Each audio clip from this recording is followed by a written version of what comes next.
What's going on, everybody? GemMint here, back again with another statue review. This time we've got the 1/3 scale Superman from Legendary Beast Studios. First up, we're going to take a look at the base. It's got this bronze finish to it, and it's got what LBS does best, a storytelling base. You've got the eagle front and center on the base, the Superman family, you've got Superboy, you've got Jimmy Olsen, Lois Lane, you've got Supergirl, you have Jonathan Kent Superman, and Crypto. Moving along to the back of the base, you've got the Superman emblem, and it's got a lot of nice design features as well. You see the stars going across the top and the bottom, giving that nod to the United States. And moving along to the other side of the base, you continue with the storytelling aspect. You have the origin of Superman, you have Clark front and center, you have his Kryptonian parents sending him off in the rocket on the left, and then you have Ma and Pa Kent, who find him in Kansas and raise him to be the superhero that we know and love. Swinging around to the front, you can see the truth, justice, and a better tomorrow. Moving on to the top of the base, you have the nod to the Daily Planet, where Clark Kent works as a reporter. Again, loving the detail of the colors, the texturing on this base as well. It's kind of reminiscent to the LBS Captain America, who had a similar color and style base. Let's go ahead and get the body keyed in there. So Superman is all one piece except for the cape and the portraits, so it just keys in with that notch and peg on his left foot. And then we have a very lightweight cape. It's much lighter than Magneto or Thor, but it still feels sturdy. It must be some type of PVC resin mix. Great details on it. You can see the texturing, the shading, and that yellow gold logo on the back. I love the fact that there's so much movement in this cape for an otherwise stoic museum scale piece. And now we can see the body in full. So you have the same great texturing on the boots and on his trunks as you do with the cape. It's got like a leather-like texture. You've got folds and wrinkles in the boots, nice shadowing and shading. Moving up to the thighs, a very fine texture on the suit as well. There are seams sculpted in, and right now you can see there's an open gap where the logo would go on his chest. That's because there are two different logos that you can use. So here's the first one, which is the smaller of the two, but it's just what you would expect. Classic, traditional Superman emblem. And then here is the second emblem. You can see side by side the size difference. I like that larger emblem for the Alex Ross portraits. I also like them for the 90s look, that big, bold Superman emblem on his chest. This is my favorite one. And now it's time to talk about portraits because there are a lot of them. So 1 out of 6, what will be 7 for the premiere edition. This is the looking forward Alex Ross inspired portrait. You can see that thick, strong neck. He's got the smaller eyes, of course the curl on his forehead. And then there is a second Alex Ross portrait with him looking upward. So this would be good if you were like mid-level display, maybe on a lower display, but I wouldn't personally put this on a higher display because you can't really see his face. All right, then moving on, we have a Gary Frank inspired portrait. It's a great portrait because it kind of doubles as like a Christopher Reeves look in a sense, but also great to pay homage to an amazing artist. I love the stuff that he does with Jeff Johns. They have an Absolute Edition coming out, but I digress. We have the Gary Frank. And then, of course, we've got some Dan Jurgens inspired portraits. This is more from the Superman the Exiled storyline, where Superman comes back from War World and he's got that beard. And of course, if you're doing Dan Jurgens, you gotta do the 90s longer haired version. This is the Death of Superman inspired portrait. This one might be my favorite. This is just the Superman that I remember as a kid.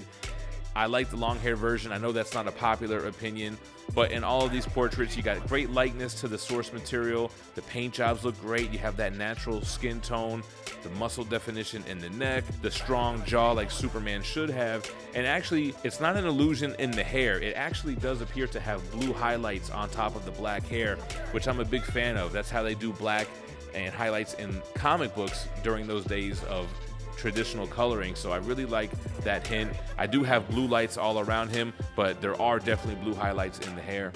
And now that we're looking around, we can see a better look at the cape, and again, just the texturing, the paint applications, the detail in the shadowing, the movement in the sculpt, and I love the fact that they included that gold yellow emblem on the back. All right, we've got one last portrait to share, and this is the John Byrne portrait. This is Superman with his eyes getting ready to blast. It's got a light up feature in there as well that takes batteries, and if you guys know me, I'm a big fan of Superman when he's pissed off. I love the rage portrait. portrait. So you have the translucent resin coming from his eyes. Cutting off the lights, we can now see him with the lights turned on, the glowing red eyes, giving him a super sinister look. And here are the batteries that go with it. I'm actually using 4 of these LR621s, but I've seen other videos, I've seen art use 3 batteries, so it seems like whatever batteries that you can get to fit will power this on here. All right, guys, before we see this piece in full next to me, this video is brought to you by Bad Music issue number 1. Following the battle at the Ninja Funk Dojo and the capture of BB, Bad Music retreats to their headquarters at the Nexus. With the love of Laser Wolf's life as irresistible bait, there's no doubt in Queen Bad's mind that her nemesis will come knocking and she's ready for them. Will Laser Wolf, JPG McFly, and Wolfgang see the trap for what it is or run headlong into disaster? Find out in Ninja Funk Bad Music number 1 in stores June 5th. All right, y'all, and here we have it, the 1/3 scale Superman from Legendary Beast, who gives you the definitive version of these characters, and that's why you have so many portraits. To some people, the definitive version is Alex Ross. Some people prefer the Dan Jurgens. Some people like Gary Frank.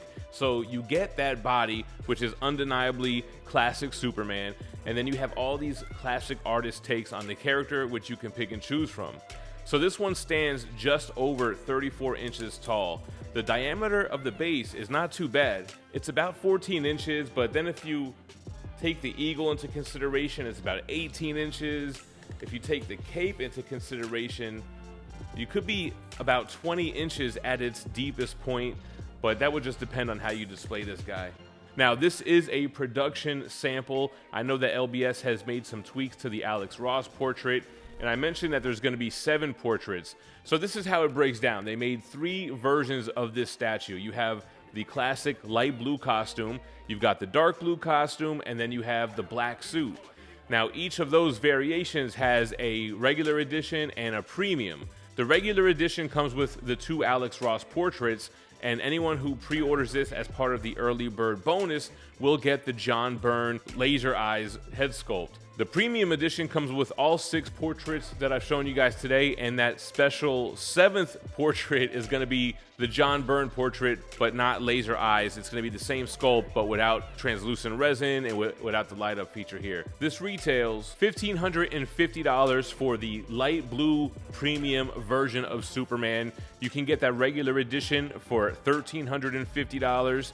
The blue costume is the same. However, the black suit runs $1,450. It's part of a made-to-order option, so there is an approximate edition size for this piece of 158. Only 100 made of the regular edition. Same edition size for the dark blue, and then the black suit has a super low edition size of just 48. Now, I picked up the LBS Incredible Hulk from StatueBros.com. You can order this piece directly through them as well. You could actually save $10 if you use our discount code GemMint10. And they have a crazy shipping sale on the 1/3 scale Iron Man right now. $100 flat rate shipping, and that GemMint code is stackable onto that. So shout out to StatueBros.com. Make sure to hit them up. Let me know what you think about the 1/3 scale Superman from LBS. Again, the definitive version of these characters, and their main goal is to complete lines. We've already seen the 1/3 scale Batman. Teases have been shown for Wonder Woman.